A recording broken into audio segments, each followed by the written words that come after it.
Dear learners, welcome back to a new lesson. Today I am going to talk about quasi-passive voice. What did I say? Quasi-passive voice. So let's learn about quasi-passive voice in details.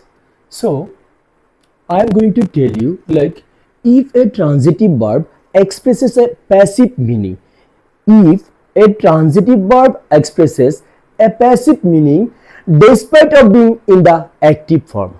Can you understand what did I say?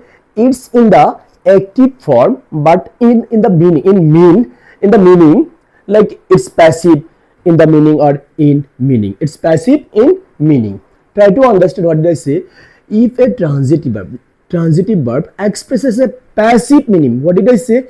If a transitive verb expresses a passive meaning despite of being in the active form. What did I say? Despite of being in the active form, it is called a quasi-passive verb. It is called a quasi-passive. I am going to tell you something that would help you to get more clear idea. That is like quasi-passive verb, like it acts as an active. Like I'm going to tell you active in form. It is active in form.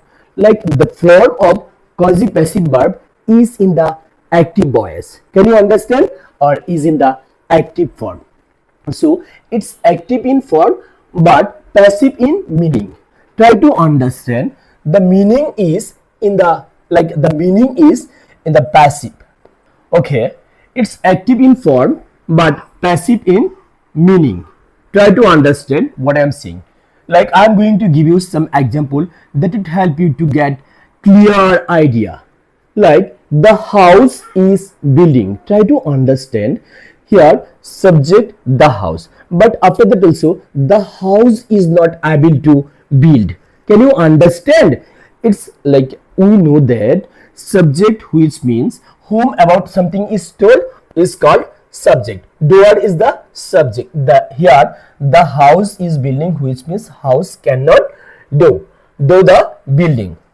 After that also the sense is house is building, which means the house is being built. The meaning is like that. The house is being built.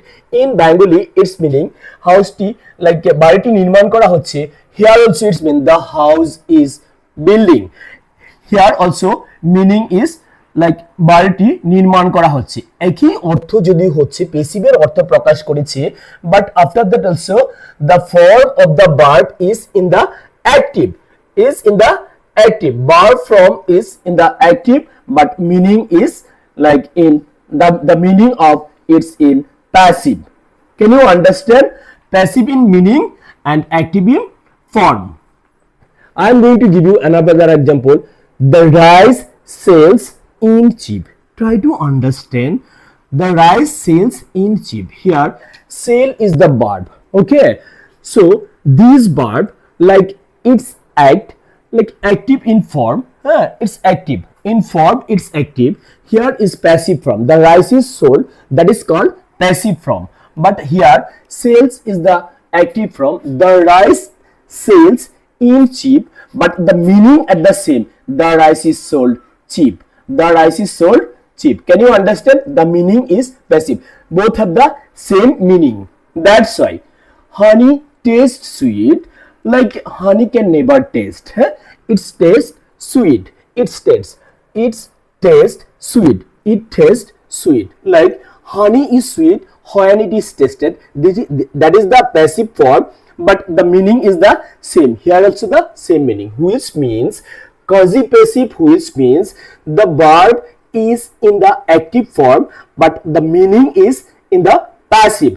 Passive in meaning, active in form. Like if I say in words, if I want to express this in word, then I would like to say that it is active in form but passive in meaning. It is active in form but passive in meaning. Can you understand? What did I say? Like quasi-passive verbs are verbs that like active in form but passive in meaning. Their meaning is like a passive but their form is like active. and I am going to tell you some details. What does quasi means? Quasi means like it seems, or you can say have. Quasi means it seems passive, like quasi passive, which means it seems like a passive but it's not a real passive. Can you understand? It seems like passive but not in real. Okay, actually in real it is not in passive. Can you understand? Which means quasi, which means like it seems like, or you can say half passive or half. Quasi means half, or it seems like passive but actually in realistic it's not in passive in form. It's active in form but passive in meaning. Can you understand? So this brings me at the end of the lesson. I will be back with a new lesson. Till then, take care. Have a great day and bye.